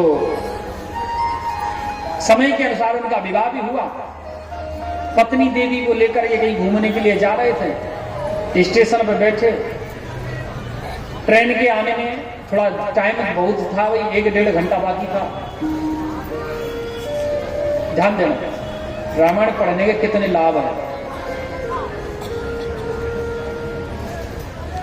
अब 1-1.5 घंटा है और वहां एक साधु भी हैं जो उसी ट्रेन से जाएंगे। साधु ने देखा कि अभी 1 घंटा है, उन्होंने अपनी झोली से रामायण निकाली, रामचरितमानस निकाली और पढ़ने चालू कर दिया। रामायण तरवर की छाया, दुख भई दूर निकट जो आया, कि सुमर पवन सुत पावन नाम, अपने वस कर राखिए राम। रामायण को पढ़ने लगे और वो नव दंपत्ति अंग्रेज महाराज पढ़े लिखे, वो महाराज जी का उपहास करने लगे। बोले देखो इन बाबा जी ने, इनने अपना जीवन वैसे ही बर्बाद कर दिया इन किताबों में। अरे कोई पढ़ते अंग्रेजी पढ़ते का जो अच्छी वैज्ञानिक की खोज करते तो इनका जीवन सफल होता। अब देखो हम लोग सॉफ्टवेयर इंजीनियर बन गए, कंप्यूटर को हम बना रहे हैं। उपहास करने लगे, मजाक उड़ाने लगे महाराज जी का, और महाराज जी के पास आके और उनको कहने लगे, बोले महाराज जी क्या लिखा है इसमें? बोले बेटा इसमें तेरे जीवन का सब कुछ लिखा है, कि तेरे जैसे बच्चे भी उत्पन्न होंगे, ये भी लिखा हुआ है। ये वार्तालाप आपस में चल रही थी, इतने में ट्रेन आई, भगदड़ मच गई, सब लोग ट्रेन में चढ़ गए, महाराज जी भी चढ़ गए, वो दंपत्ति भी चढ़ गया, महाराज जी वो पढ़े लिखे अंग्रेजी भी चढ़ गए। ट्रेन ने गति पकड़ ली, स्टेशन छोड़ दिया, स्पीड पकड़ ली। अब वो लड़का जो था, जो महाराज जी को उपहास कर रहा था, वो चिल्लाने लगा, अरे भैया कोई चैन खींचो, इस ट्रेन को रोको रोको रोको। महाराज जी बोले क्यों, कहा गए हो जो ट्रेन को रोक रहे हो हैं? तेरे अकेले के कारण लाखों आदमी की जान ले दो तू। अरे बोले तो तुम्हें लाखों आदमी की मच रही है। महाराज जी मेरी तो पत्नी छूट गई स्टेशन में, ये भगदड़ के चक्कर में। बोले बेटा यूं लिखो हुआ है या रामायण में, रामचरितमानस में लिखे रहे हो कि तेरे जैसों की पत्नी स्टेशन में, बस स्टैंड में कहीं ना कहीं छूटना सुनिश्चित है, ये लिखा हुआ है। अगर तू रामायण पढ़ता हो ना तो तेरी पत्नी स्टेशन पर नहीं छूटती। बोली जी कहां लिख रहे हो यार, बताओ, समझ रहे हो मेरी भाषा? कहां लिख रहे हो बताओ। बोले देख खोल के, ये बालकांड है, ये अयोध्या कांड। अयोध्या कांड में जब भगवान श्री राम वनवास में जब जाते हैं गंगा पार करने के लिए, कहते हैं कि सिया चढ़ाई चढ़े रघुराई, चढ़ते ना, पहले नाव में मैया सीता को चढ़ाते हैं, फिर भगवान राम चढ़ते हैं, फिर लक्ष्मण जी चढ़ते हैं, फिर निषाद राज गुह चढ़ते हैं। अगर ये चौपाई पढ़ लेता, अनुसरण कर लेता ना, तो स्टेशन पे ट्रेन में चढ़ने से पहले तू अपनी पत्नी को चढ़ाता, फिर तू चढ़ता, सिया चढ़ाए चढ़े रघुराई।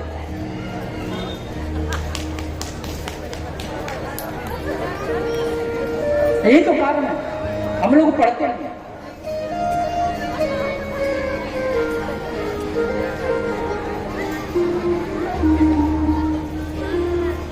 अच्छा विषय सुखदेव यात्रा में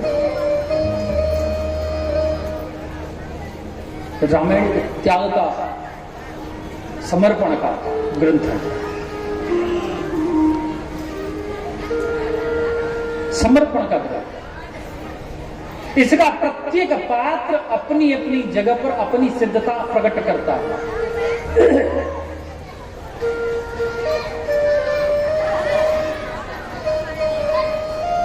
भगवान राम तो कहते कि मैं त्यागी हूं, मैया सीता कहती है कि मैं त्यागी हूं, भरत जी कहते कि मैं राम जी से भी बड़ा त्यागी हूं, मांडवी कहती है मैं इन तीनों से बड़ी त्यागी हूं, शत्रुघ्न जी कहते हैं मैं इन 5 से बड़ा त्यागी हूं, और देवी उर्मिला कहती है कि मैं 6 लोगों से भी ज्यादा त्यागी हूं, और माता सुतकीर्ति कहती है मैं सबसे ही सबसे बड़ी ज्यादा त्यागी हूं। सब अपनी अपनी जगह पर अव्वल नंबर।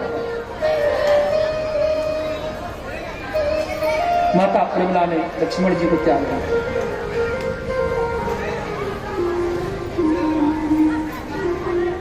जो भगवान राम लक्ष्मण रावण युद्ध हो रहा है, मेघनाथ लक्ष्मण शक्ति लगा रहा है, लक्ष्मण जी को शक्ति मारता, हनुमान जी संजीवनी लेने आए, भरत जी ने उनको बाण मार दिया नंदीग्राम में, हनुमान जी अक्षित होकर के गिर गए, राम राम पुकार रहे हैं, हा राम हा राम। भरत जी ने राम जी की सौगंध दी, हे राम भक्त आपको राम जी के आने आप चेतना में आ गए। हनुमान जी चेतना में आए, वार्तालाप हुआ, पता चला कि भैया राम इतने कष्ट में है। हनुमान जी कहे कि बोले भैया भरत आपके दर्शन हो गए, मैं माताओं के देवी उर्मिला के सबके दर्शन करना चाहता हूं। तीनों माताओं का दर्शन हनुमान जी किए। अंत में कहा कि मुझे माता उर्मिला के दर्शन कराओ। जब उर्मिला को देखा, उर्मिला प्रसन्न है, मंद मंद मुस्कुरा रहे हैं, मुस्कान उनके मुखारबिंद से झलक रही है।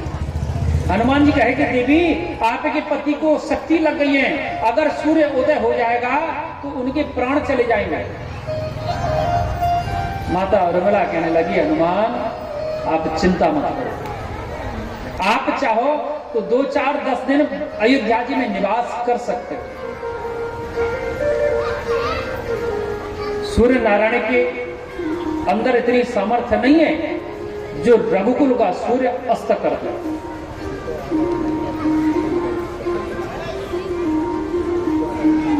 हनुमान आप कह रहे हैं कि लक्ष्मण को शक्ति लगी है, शक्ति लक्ष्मण को नहीं लगी, शक्ति राम जी को लगी।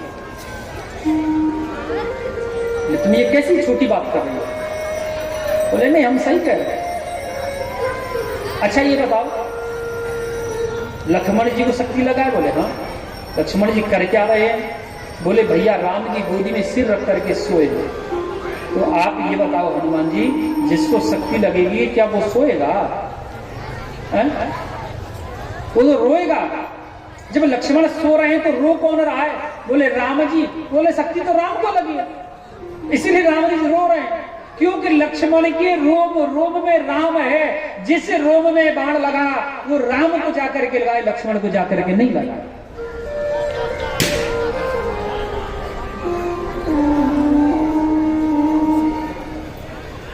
माता सुतकीर्ति एक दिन माता कौशल्या के कक्ष के ऊपर घूम रही है। माता कौशल्या के कान में आवाज आई कि मेरी घर की छत पे कोई घूम रहा है। जाकर के देखा सुतकीर्ति है। सुतकीर्ति को पूछा, बोली पुत्री आप यहाँ क्या कर रही? बोले माता मुझे नींद नहीं आ रही। बोले शत्रुघ्न कहाँ है? बोले माता 14 वर्षों से मैंने देखा ही नहीं उनको, जबकि अयोध्या में रहते हैं शत्रुघ्न। ये त्याग है भैया का भैया के प्रति। पता चला तो देखा कि अयोध्या के दक्षिणी दरवाजे पर शत्रुघ्न जी मुख्य दरवाजे पर पृथ्वी का तकिया बिस्तर बनाए, आसमान की चादर बनाए, हाथ का तकिया बनाए सो रहे। माता कौशल्या जाकर के उनके सिर की तरफ बैठ गई, उनके केस में सिर हाथ घुमाने लगी। हम ये शत्रुघ्न जी की नींद टूट गई। बोले माता आप यहाँ क्यों आई? आपने मुझे बुला लिया होता। शत्रुघ्न आप यहाँ क्या कर रहे हैं? शत्रुघ्न जी से रहा नहीं गया, रोने लगे। बोले भैया राम पिता का वचन पालन करने के लिए जंगल में चले गए, वन में चले गए, वनवास चले गए। लक्ष्मण भैया को उनकी सेवा का सौभाग्य मिल गया। भरत भैया उनका अनुसरण करके नंदीग्राम में रह रहे हैं। तो क्या ये अयोध्या का संपूर्ण राज्य मेरे लिए है क्या? अगर ये सुख मेरे लिए है तो मुझे ऐसा सुख नहीं चाहिए जो मेरे भाई को कष्ट दे।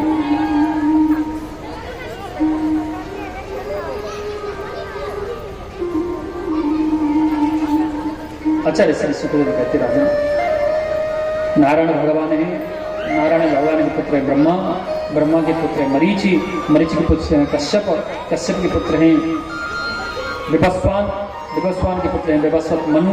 इन्हीं मनु महाराज के यहाँ प्रद्युम्न नामक पुत्र हुआ। उनके आगे चल करके कई पीढ़ियों के बाद उनमें एक सर्याती राजा हुए। सर्याती की सुकन्या का जन्म हुआ और सुकन्या का विवाह च्यवन ऋषि के साथ हुआ। आगे चलकर के इसी वंश में नवग हैं। नवग के पुत्र हैं नाभाग। नाभाग के पुत्र हैं राजा अम्बरीश। अम्बरीश को आगे चल करके इसी वंश में जो है एक राजा और हुए युवनाश। युवनाश के पुत्र हैं मानदाता। मानदाता को आगे चल के त्रिवदन को त्रिशंकु को राजा हरिश्चंद्र। और हरिश्चंद्र को आगे चल करके जो अपना सर्वस्व त्याग दिए। हरिश्चंद्र के आगे चल करके बाहुक हैं। बाहुक के जो है आगे चल करके एक पत्नी से राजा सगर उत्पन्न हुए। और सगर के असमंजस हैं। असमंजस के अंशुमान हैं। और अंशुमान के आगे चल करके इसी वंश में राजा दिलीप हुए। दिलीप के हैं भागीरथ। भागीरथ के खड़वांग। खड़वांग के दीर्घबाहु। दीर्घबाहु के राजा रघु। रघु के राजा अज। और अज के पुत्र है राजा दशरथ। दशरथ जी के फिर 4 पुत्र हुए, श्री राम, भरत, लक्ष्मण और शत्रुघ्न।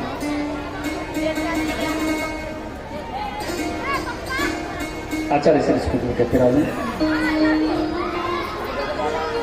एक दिन राजा दशरथ को 3 विवाह रामचरितमानस में व्याख्यान आता है कि राजा दशरथ को 3 विवाह हुए। पहला विवाह दक्षिणी कौशल की राजकन्या माता कौशल्या के साथ। दूसरा विवाह माता कैकेयी के साथ। तीसरा विवाह समत पंचक तीर्थ की राजकन्या माता सुमित्रा के साथ। लेकिन श्रीमद् देवी भागवत महापुराण और वाल्मीकि रामायण कहती हैं कि राजा दशरथ को 703 विवाह हुआ। कुछ क्षत्रियों के द्वारा जो है होता है कि भगवान परशुराम, ध्यान देना, भगवान परशुराम ने अपनी माता को देखा। अपने पिता के देहांत पर देखा कि उनकी माता ने 21 बार अपना सीना पीटा। तो श्री भगवान परशुराम ब्राह्मण कुल घोषणा कर दिए, प्रतिज्ञा कर लिए कि हे माता रेणुका, आपने मेरे सामने अपना 21 बार सीना पीटा है, तो मैं प्रतिज्ञा करता हूं ये संपूर्ण पृथ्वी को 21 बार क्षत्रिय विहीन कर दूंगा। और वही किए। लेकिन अयोध्या नामक राज्य पर, अयोध्या नगरी पर जब भगवान परशुराम आक्रमण करते हैं तब दशरथ जी जाकर के वशिष्ठ जी की शरण में चले जाते हैं। कहते बोले गुरुजी भगवान फिर युद्ध करने के लिए आ रहे हैं। तो गुरुजी क्या करते हैं, बोले कन्या की तैयारी करो। एक सुंदर कन्या लाए थे, उसको दुल्हन बनाया जाता, उसका विवाह राजा दशरथ के साथ किया जाता। आगे आगे कन्या चलती, पीछे पीछे राजा दशरथ चलते हैं। और भगवान परशुराम देखते हैं कि एक दूल्हा और एक दुल्हन सामने से आ रहा है। जानते थे कि वो राजा दशरथ है, लेकिन फिर भी उनको प्रणाम करके वापस चले जाते हैं। इस प्रकार 700 बार राजा दशरथ के ऊपर में भगवान परशुराम आक्रमण किए, तो 700 बार राजा दशरथ विवाह करके लाए। इसलिए उनका एक नाम और पड़ गया, नारी कवच। लेकिन भगवान श्री राजा दशरथ को कोई संतान नहीं। राजा दशरथ को कोई संतान नहीं।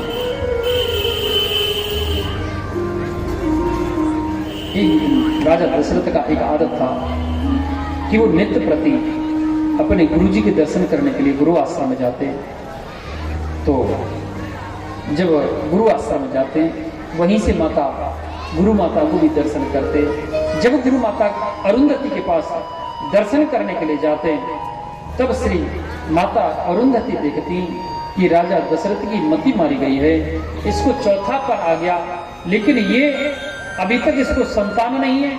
और ये मेरे पति यानी अपने गुरु महर्षि वशिष्ठ को भी नहीं कहते हैं कि गुरुजी हमारे कोई इंतजाम करो, कोई व्यवस्था करो ताकि हमारे कोई संतान हो।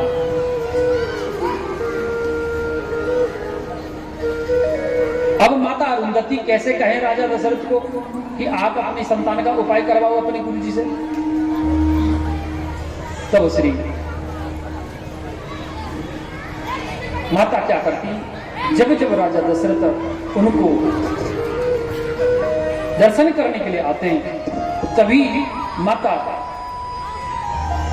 अरुंधति अपने पुत्र को चूटी काट लेती। जैसे ही अपने पुत्र को चूटी काटती उनका पुत्र रोने लग जाता। तो राजा दशरथ कहते हैं कि बोले माता ये गुरुपुत्र को क्या कष्ट है, रो क्यों रहे हैं। माता अरुंधति कहती कि पता नहीं क्या बात है। एक दिन, 2 दिन, 4 दिन वो देखा, लेकिन एक दिन उनसे रहा नहीं गया। राजा दशरथ माता अरुंधति को जिद करने लगे कि बोले माता आज आपको बताना ही पड़ेगा कि जब जब मैं आता हूं तब तब ये गुरुपुत्र रोते हैं, क्यों रोते हैं। तब माता अरुंधति कहने लगी, बोले राजा ये इसलिए रोते हैं कि इनके पिता महर्षि वशिष्ठ आपके गुरु हैं। अब ये अपने पिता के पुत्र हैं। ये मन में विचार करते हैं कि जब मैं बड़ा हो जाऊंगा, मेरे पिता तो राजा दशरथ के गुरु बन गए, और जब मैं बड़ा होऊंगा तो मैं किसका गुरु बनूंगा। क्यों? क्योंकि राजा दशरथ को तो कोई संतान ही नहीं है। इस बात को सुनकर के राजा दशरथ का मन विचलित हो गया। तुलसीदास जी महाराज रामचरितमानस में लिखे हैं इस बात को कि एक बार भूपत मन माही बोर गिलान मोर सूतना। राजा दशरथ को गिलानी होने लगी कि मेरा चौथापन आ गया, बुढ़ापा आ गया, लेकिन मुझे आज तक कोई संतान नहीं। गुरु गृह गया तुरंत मई पाला, चरण लागी करी बिना विसार। गुरु वशिष्ठ के पास गए, जाकर के अनेक अनेक प्रार्थना करने लगे, गुरु जी कोई उपाय करो। तब गुरु जी कहे धरो धीर हो यो सतचारी कि श्रृंगी ऋषि मुनि वशिष्ठ बुलावा, पुत्र काम शुभ यज्ञ करावा। वशिष्ठ जी ने आश्वासन दिया और अपने जीजा महर्षि श्रृंगी को बुलाए। श्रृंगी ऋषि आकर के पुत्रिष्टि यज्ञ किए। समय भागन सहित मुनि आहुत दीना, प्रगति अगन चरु फल लीना। जब महर्षि वशिष्ठ आहुतियां दिए, गुरु श्रृंगी आहुति दिए, तो अग्निदेव का प्रकट हुआ। बोलिए श्री अग्निदेव भगवान की जय हो। राजा दशरथ को चरुफल दिया। राजा चरुफल अपनी पत्नियों में, तीनों रानियों में बांट दिया, बराबर बांट दिया, जिससे तीनों माताएं गर्भवती हुई। श्री तुलसीदास जी महाराज रामचरितमानस में जब देखे कि भगवान नारायण स्वयं माता कौशल्या के गर्भ में आ गए हैं, तुलसीदास जी लिखे इस बात को कि जा दिन ते हरे गर्भ आए, सकल लोक सुख संपत्ति छाए। कि नौमी तिथि मधु मास पुनीता, शुक्ल पक्ष अवजित हर प्रीता। चैत्र का महीना है, शुक्ल पक्ष है, नवमी तिथि है, बुधवार का दिन है, अभिजित नक्षत्र है। माता कौशल्या के कक्ष में शंख चक्र गदा पद्म धारण करके भगवान अवतार ले लिए। भाई प्रकट अवतार ले लिए। चलिए देवता लोग भी आकाश मार्ग में आकर के भगवान की स्तुति करने लगे, और आप और हम भी स्तुति करेंगे। ये 5 मिनट का स्तुति है, और भगवान की स्तुति गा करके फिर राम कथा में प्रवेश करेंगे।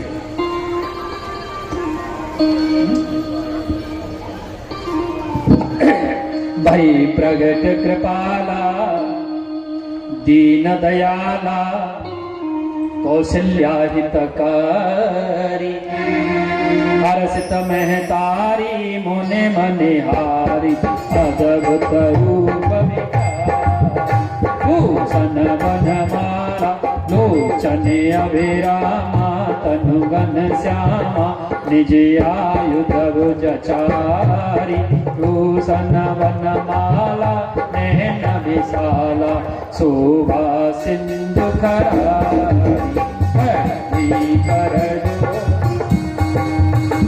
भाई प्रगट कृपाला दीन दयाला कौशल्या हितकारी हर्षित महतारी हनिमुनहारी अद्भुत रूप निराला लोचन अभिरामा तनुगन श्यामा निज आयुध भुजचारी